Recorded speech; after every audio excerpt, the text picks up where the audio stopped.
Moving on to our next story. France's Navy, with the support of Allied forces, on Thursday seized an oil tanker in the Mediterranean Sea.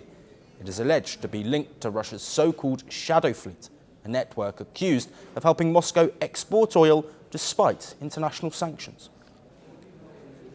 French President Emmanuel Macron confirmed the operation in a post on X.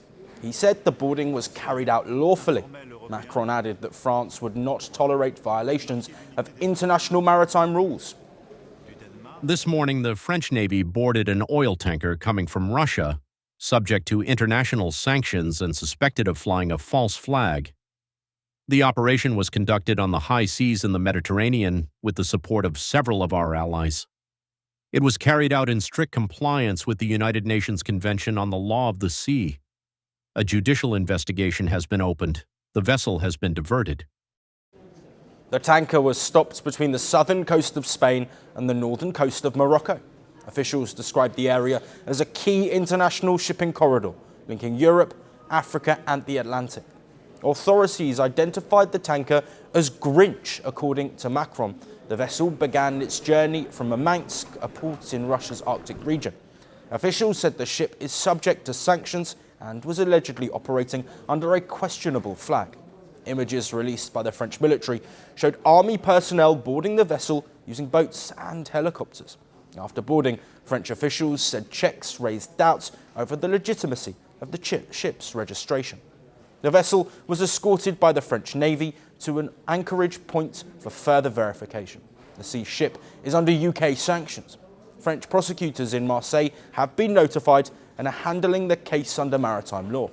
In the operation, UK officials said they provided tracking and monitoring support with HMS Dagger following the tank through the Straits of Gibraltar. President Emmanuel Macron said the activities of the so-called shadow fleet helped finance Russia's war in Ukraine. Ukraine's President Volodymyr Zelensky welcomed the move, thanking France for taking action. He added that tougher sanctions were needed to prevent Russian oil revenues from funding the conflict. Russia has not issued any official statements on the incident so far.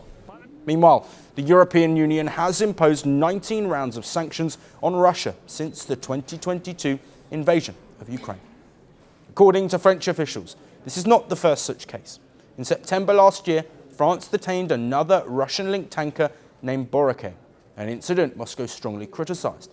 As enforcement tightens, European navies appear to be stepping up scrutiny of vessels suspected of bypassing sanctions.